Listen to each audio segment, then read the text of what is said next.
खरं तर एक किस्सा सांगतो। अधिवेशनामध्ये काही वर्षांपूर्वी मी भाषण केलं। अनेक लोकांनी सांगितलं चांगलं भाषण झालं, चांगलं भाषण झालं। मग मला दादांचा फोन आला, अजित दादांचा फोन आला। त्यावेळेस आम्ही एकत्रित होतो पार्टी म्हणून, आणि मग त्यांनी मला घरी बोलवून घेतलं। माझी अपेक्षा होती की त्यांनी सांगावं की भाषण चांगलं झालं, अजून चांगलं कर। त्यांनी सांगितलं की भाषण चांगलं झालं, पण एक गोष्ट महत्त्वाची तुला सांगतो। म्हणलं काय? अरे भाषण देत असताना, अधिवेशनामध्ये बोलत असताना तुझ्यावर कॅमेरा असतो, जरा बटणं जरा वरपर्यंत लावत जा।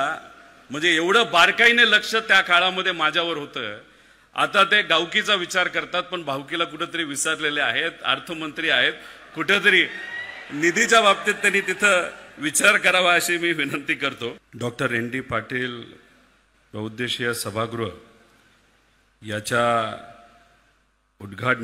उद्घाटनानिमित्त हा कार्यक्रम इथं ठेवला, आणि या कार्यक्रमासाठी आवर्जून उपस्थित असणारे आपल्या राज्याचे उपमुख्यमंत्री अजितदादा, तसंच मंत्री उच्च व तंत्रशिक्षण या जिल्ह्याचे पालकमंत्री चंद्रकांत दादा, ज्यांनी आत्ताच आपल्या सर्वांना मार्गदर्शन केलं असे रामशेठजी ठाकूर, त्याच्याचबरोबर आमच्या सर्वांचे मार्गदर्शक ज्येष्ठ नेते, या परिसराचे लाडके आमदार जयंतरावजी पाटील साहेब, त्याच्याचबरोबर ज्यांनी सुरुवातीला मार्गदर्शन केलं असे आशिषजी देशमुख साहेब, अशोकजी काकडे, संदीपजी गुगे, ज्यांनी आपल्या सर्वांना या ठिकाणी बोलावलं अशा आपल्या सर्वांच्याच लाडक्या माई, त्याच्याचबरोबर संगीता काकी, प्रशांत काका, सुनील भाऊ पाटील, ॲडव्होकेट एन.आर. पाटील, उपस्थित असणारे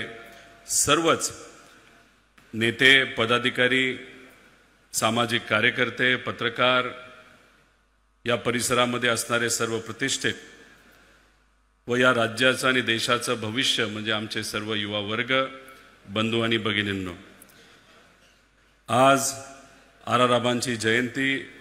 मी मनापासून आपल्या सर्वांना आबांच्या जयंतीनिमित्त शुभेच्छा देतो। आज जन्माष्टमी सुद्धा, या दिवसाच्या, पवित्र दिवसाच्या आपल्या सर्वांना मी शुभेच्छा देतो।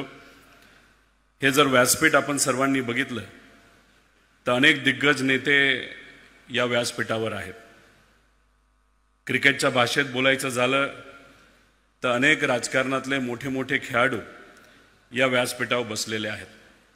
अजितदादांच्या बाबतीत बोलायचं झालं आणि बॉलिंगच्या स्टाईलमध्ये बोलायचं झालं तर दादा यॉर्कर टाकणारे आहेत, फास्ट बॉलर आहेत। त्यांच्या स्पीडचं काही प्रमाणात बॅट्समनला भीती वाटते। चंद्रकांत दादा इथं आहेत, कधी बॅटिंग करतात, कधी बॉलिंग करतात, पण मीडियम पेस बॉलर आहेत, पण बॉलिंग पण चांगली टाकत असतात। जयंत पाटील साहेबांच्या बाबतीत बोलायचं झालं, कधी ऑफ स्पिन टाकतात, कधी लेग स्पिन टाकतात, कधी गुगली टाकतात,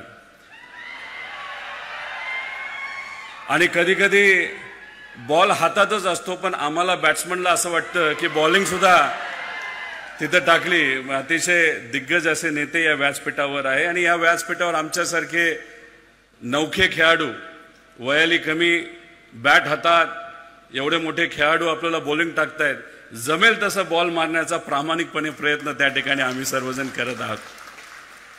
नेत्यांबद्दल बोलायचं झालं तर या पवित्र भूमीने अनेक मोठे नेते या देशाला आणि राज्याला दिले। कैलासवासी यशवंतरावजी चव्हाण साहेब, लोकशाही अण्णाभाऊ साठे, क्रांतिसिंहजी नाना पाटील, कैलासवासी राजाराम बापू, कैलासवासी नागनाथ अण्णा नायकवडी, कैलासवासी वसंतदादा पाटील, कैलासवासी पतंगरावजी कदम साहेब, कैलासवासी आर.आर. आबा, त्याच्याचबरोबर आत्ताच्या काळामध्ये महाराष्ट्रामध्ये या परिसराचं नाव ज्यांनी पुढे नेलं आणि मनापासून या जिल्ह्यासाठी आणि महाराष्ट्रासाठी प्रयत्न करतात असे जयंत पाटील साहेब, त्याच्याचबरोबर या परिसरामध्ये ज्यांचं कार्यक्षेत्र होतं, जे या परिसरामध्ये रयत शिक्षण संस्थेच्या माध्यमातून मुलांच्या भवितव्यासाठी काम करायचे असे आपल्या सर्वांचेच लाडके एन.डी. पाटील साहेब। आपण तसं बघितलं तर या ज्या सर्व संस्था आहेत, या संस्था अतिशय महत्त्वाच्या संस्था आहेत। आपण जर बघितलं तर महात्मा फुले क्रांती ज्योती सावित्रीमाई फुले यांनी प्रयत्न केले, लढा लढला, म्हणून बहुजन समाजातल्या मुलामुलींना शिकता आलं आणि त्यांचाच वारसा विचाराचा वारसा जर कोणी पुढे नेला असेल तर कर्मवीर भाऊराव पाटलांनी तो नेला आणि नंतरच्या काळामध्ये ND पाटील साहेब असतील, त्याच्याचबरोबर आमच्या माई असतील, यांनी तो विचाराचा वारसा हा पुढे नेला. ह्या ज्या संस्था आहेत, ND मामा नेहमी म्हणायचे की ह्या ज्या संस्था आहेत फक्त संस्था नसून हा एक विचार आहे आणि हा विचार जपण्याची जबाबदारी ही आपल्या सर्वांची, तेच कार्य हे सर्व दिग्गज नेते आपण सर्वजण या ठिकाणी करत आहात. ND पाटील साहेबांबद्दल बोलायचं झालं तर अतिशय कष्ट करणारं व्यक्तिमत्व.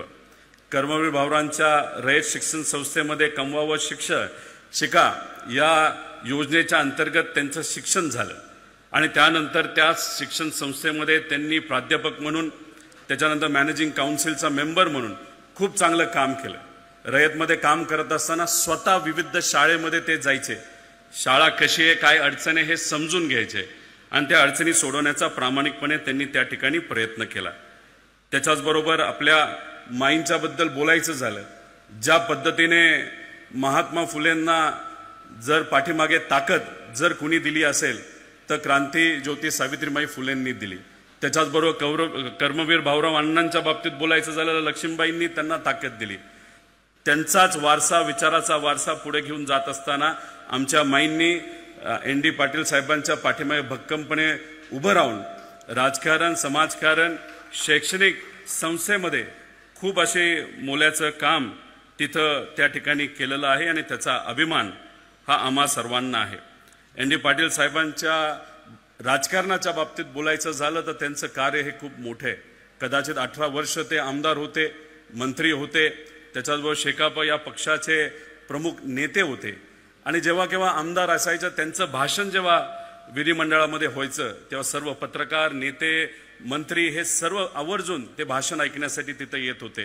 कारण त्यांच्या भाषणामध्ये फक्त बोलायचं म्हणून काही मुद्दे नव्हते, त्यांच्या भाषणामध्ये अभ्यासू मुद्दे असायचे आणि त्या मुद्द्याच्या माध्यमातून या राज्याचा खऱ्या अर्थाने विकास हा झाला असता. जेव्हा केव्हा आम्ही त्यांना भेटलोय तेव्हा त्यांच्या हातामध्ये एक पुस्तक नेहमी बघितलेलं आहे आणि असं म्हणलं जातं की त्यांच्या हातामध्ये एकदा एक पुस्तक आलं, सकाळी जर पुस्तक सुरू केलं तर संध्याकाळपर्यंत ते पुस्तक संपून जायचं, एवढं त्यांना वाचण्याची आवड होती. आदरणीय पवार साहेबांनी, ND पाटील साहेबांनी एकत्रित काम केलंय. कदाचित माईच योग्य पद्धतीने सांगू शकतील, पण जेव्हा केव्हा राजकीय दृष्टिकोनातून ND पाटील साहेब बोलायचे तेव्हा बहुतांश वेळेस पवार साहेबांबद्दल त्यांनी टीकाच केली असावी, पण ती टीका करत असताना ती सकारात्मक टीका असायची. आजच्या काळासारखी खालच्या लेवलला जाऊन टीका कुणी तिथं करत नव्हतं आणि मग ते टीका करायचे. पण जेव्हा केव्हा एखादा चांगला कौटुंबिक विषय असेल, सामाजिक विषय असेल, ते दोघं एकत्रित यायचे. नेहमी ते म्हणायचे की राजकारणामध्ये आम्ही टीका करत असलो तरी कुटुंब म्हणून आम्ही एकत्रित आहो आणि समाजकारणामध्ये काम करणारे दोन दिग्गज म्हणून आम्ही एकत्रित राहून काहीतरी सकारात्मक करण्याचा विचार तिथं करत असतो, असं ND पाटील साहेब तिथं म्हणायचे. खरं तर एक किस्सा सांगतो. अधिवेशनामध्ये काही वर्षांपूर्वी मी भाषण केलं. अनेक लोकांनी सांगितलं चांगलं भाषण झालं. मग मला दादांचा फोन आला, अजित दादांचा फोन आला. त्यावेळेस आम्ही एकत्रित होतो पार्टी म्हणून आणि मग त्यांनी मला घरी बोलवून घेतलं. माझी अपेक्षा होती की त्यांनी सांगावं की भाषण चांगलं झालं, अजून चांगलं कर. त्यांनी सांगितलं की भाषण चांगलं झालं, पण एक गोष्ट महत्वाची तुला सांगतो. म्हणलं काय?